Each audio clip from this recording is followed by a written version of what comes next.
Hello everyone, and welcome to my first counter build against the Ancient Leshen. This time we'll be using the Heavy Bowgun. It's my most played weapon class, and as you know, I like to make these counter builds and share them with you guys, because when it comes to a really difficult monster, you guys need practical advice, not advice that tells you, hey, let's take 7 attack decorations or something like that. You guys need to be told, let's take health boost 3, let's take protection 3, and that's what I've done for you here. I think there's protection on this build. I know that we do have the guard up and we have a shield mod, so you're able to guard a lot of the Ancient Leshen's moves. However, let's start out by saying you should never try to guard his bird bomb. Most of you have probably figured out at this point, it's his version of the Teostra Nova, right? I call it the bird bomb. I think it's a catchy name for his move. Don't try to guard that. And let's talk about why I chose this weapon. This is the Teareth Assault Horn. The build will be shown at the end. It's because it has a combination of very damaging spread ammo, but also normal ammo level 3 that it does well as well. It's part of its ammo loadout. So check this out. These guys are just getting torn up by the spread ammo. We love this, right? We love this. They die very fast. They die in like 2 shots, I want to say. 2 shots and they're gone. Yeah, very useful because the Jagras actually come up to you, right? Oh, my kitty's mad. The Jagras actually come right up to you, and whereas the Ancient Leshen, he actually teleports around, correct? The struggle with fighting the Ancient Leshen with a Heavy Bowgun, I've discovered, is that it can be hard to keep up with him, and when he's close, the spread ammo is your most effective ammo type. Sticky ammo's not that good. That's because sticky ammo's not dealing enough damage to him. He has a ton of health, and it's not KOing him enough, really. So the sticky ammo's not really a good choice. Wyvern ammo's not a good choice because Wyvern ammo is knocking your teammates away. Cluster bombs are knocking your teammates away, and this is really a monster where you're going to want to have your teammates. Fire ammo is not doing well either because he's got too small of a body, and so what I'm learning is that spread ammo is very effective, but he teleports, so it's hard to catch up with him. And then normal ammo, it does also work, but it's not your most damaging option against him. Spread ammo is still your most damaging option. So what is nice about the Teareth Assault Horn here is that you have very damaging spread ammo, but you can also trade off to normal ammo, which is kind of what I'm doing here. So you can see I'm using the normal ammo, see? So we're getting somewhere between 64 and 46 damage per shot, and we can do that when he teleports away, and when he's close we can swap down to the spread ammo, as you can see I've done here. So that's the whole trick here. To optimize damage, we've gone with the spread decoration because I think that you shouldn't be using the normal ammo all the time. You should really be focusing on the spread ammo, but in the cases where you're just kind of out of position, you can always use, oh my gosh, this Jagras. Look at that, he interrupted us while we were loading the special ammo. So real fast, why don't we talk about this? When your teammate has mounted the monster and he's going to be knocked over like this, we're going to, oh, I'm going to get interrupted by my teammates, I can just feel it. But we're going to be using the special ammo when he gets knocked down, see, and we're going to get lots of damage on him while he's in this state. Lots of damage. We went with the special ammo boost. It's very easy to do with the Zenitchiva Gamma set. And speaking of which, for this build, you are going to want the Zenitchiva Gamma set. If you don't have it, you really ought to go fight Archtemper Zenitchiva. He's available now with the Appreciation event. He's not always going to be available. He's going to move away at some point in the future, and then you're going to have to wait for him to come back in a festival, so you really ought to go fight him before he goes away. And I have counter builds for him as well, so take a look at that. Be sure you take a look at the most recent one. Don't look at the older ones. The most recent one considers the most recent armor as well. But yeah, so check it out. I'm using the normal ammo from far away for 62 damage per shot, and when he gets close, I use the spread ammo. And that's what I'm really enjoying about this. You see, I was tempted to use the Glutton Heavy Bowgun.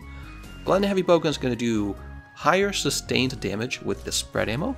However, the Horn is also doing pretty good spread ammo damage, but it can use normal ammo when your opponent's further away. You could argue maybe you should be spending all of your time rolling directly toward him, but you know, sometimes it just feels safer to chill back and shoot him with the normal ammo, like right now, especially in Stage 4. So we started the video in Stage 3, and then we're going to be taking a look at Stage 4. At Stage 4, he really starts to move, you know what I mean? He really starts to teleport all over the place, and constantly trying to catch up to him with the Heavy Bowgun roll could end up being a waste of your time when you could have just turned and shot him and waited for him to teleport to you. The other thing I want to point out, so when he's knocked over, the Glutton Heavy Bowgun would obviously be a better choice because it's going to have 8 shots, I think it's 8 shots, 8 shots of spread ammo as opposed to Horn Heavy Bowgun's 4 shots, but when he's knocked over, I just use the special ammo anyways, first of all, and the second of all, with him teleporting so quickly, a clip size of 4 is pretty reasonable actually. You'll get about 4 shots out, and then he'll leave, and then you just reload, right? Like right now. So here he is. I'm walking toward him. I'm getting ready to guard. You know, I'm shooting him with the normal ammo. So there we go. We guarded the revultures, right? And now we've swapped over to the spread ammo, and we are dealing spread ammo damage to him. Very good. I really like this build. I thought it actually kind of trivialized him, and I think this is going to be your best option for fighting him. Now, what if you don't have the Terror Assault Horn? There is also the Nergigante Heavy Bowgun called Destruction's Fusillade. I think that would be, assuming you don't have the Glutton Heavy Bowgun, that would be my second choice, the Destruction Fusillade. If you do have the Glutton Heavy Bowgun, but not the Terror Assault Horn, go ahead and substitute the Glutton Heavy Bowgun in, and just focus on your spread ammo and maybe your special ammo. I mean, you could still use the normal ammo level 2 on the Glutton Heavy Bowgun, it's just really not going to be as effective. So your best bet, if you're stuck using the Glutton Heavy Bowgun, your best bet is to constantly roll toward him until you're in position, and then shoot him in the face with the spread. Alright, so he's moving into stage 4. We're going to refresh our ammo. Yeah, I started the video at stage 3 and 4 because honestly, stages 1 and 2 of the Ancient Leshen fight are too easy to really force you guys to have to watch. I don't want this video to last 20 minutes. You know, I don't want that. We just want to watch the most difficult parts of the fight, and this will give you an idea of the actual effectiveness of the build. And speaking of which, I have more builds coming. I have a light bowgun build already, and I have a hunting horn build already, right? It took me a while to really figure out this method of spread ammo, jumping between spread ammo and a long range ammo, and I did that with the light bowguns as well, so I'll have a build for that out.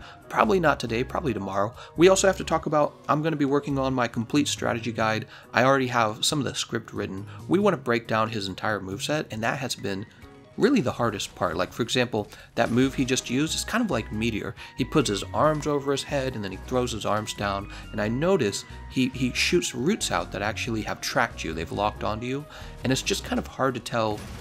One of the things that makes it difficult is his moveset. They have like tier levels to them. Like, they get stronger and stronger. Sometimes he calls in more Jagras than he usually does. Sometimes he calls in less Jagras. We believe it's related to the part breaking, right? Because the handler says, oh, he's weaker now when you break his parts. So we're just not 100% sure. Like that Revulture attack, for example, it was enormous. And then we're actually thinking when, ooh, I'm getting saved here by the healer. Let's use that Temporal Mantle. I haven't really been using my mantles. We think when he has enough Revultures, that's when he uses the Bird Bomb. That's his Nova. And there's just so much to learn about this guy, so hopefully what you watch in the video teaches you a little bit, but also you get to see what build I think is most effective as somebody who's used these weapons for quite a while.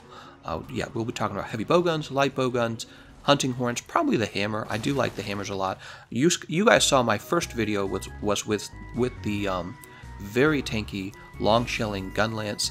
And we need to talk a lot about healer builds, because healer builds are playing a really big role in the effectiveness against the Leshen as well. So we'll be covering probably several healer builds as well. It just all depends on my schedule. You know, I want to show you the counter builds, but I also want to get that complete strategy guide out, because we want to talk about general tips. We want to talk about his moveset especially. His moveset's probably one of the trickier movesets in the game, just because it's not really obvious what he's doing. Like, he just put out the Revultures there, and they went 2 different directions. I don't know if you noticed that, but yeah, they went to the right and to the left. So it's kind of confusing, because you feel like you're supposed to dodge, but you're not really sure what direction.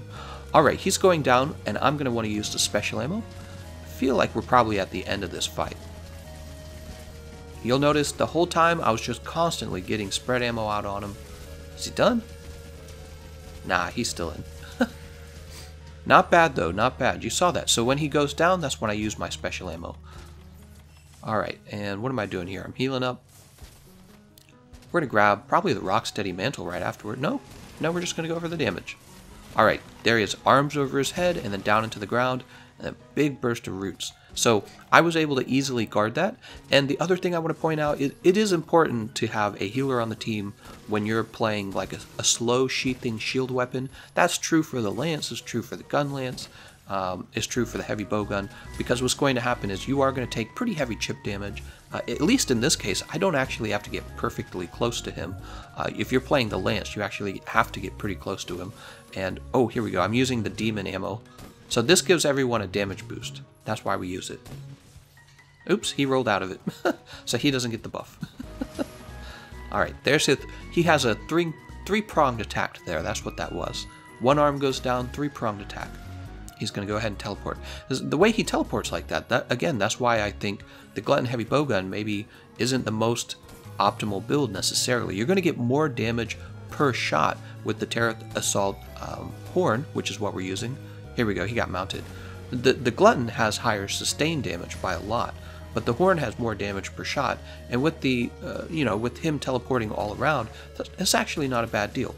We're going to go ahead and clear up these Jagras. Remember, we got really high damage with this spread ammo, and we want them to be out of the way when he gets knocked over. So there he goes, he's knocked over. We don't really have our special ammo yet, so this would actually be a situation where the Glutton Heavy Bowgun would be a better option at this point because we're only using our spread, we're not using our special ammo. Alright, he's back up. It's not too bad, I only had to reload once. If you could see, the Glutton Heavy Bowgun really shines when you can keep a monster stun locked. That's just not the case here. We're not going to keep him stun locked. Alright, somebody's using a barrel bomb on him. I don't think that was a good idea. You don't want to barrel bomb the Ancient Leshen. All you're going to do is knock your teammates away, so don't do that. He probably just thought it would be fun to try. Ooh, guarding those Revoltures. It's nice. The Ancient Leshen, he's really a zoning monster. That's what he is. He has his own projectiles. He doesn't have to get close to you. He doesn't want to get close to you. He will, but just as a mix-up. That's what he does. He'll mix it up. He'll teleport right next to you and use a melee attack, but a lot of the time he'll actually teleport away and then attack you with a projectile, and then he just teleports again. See?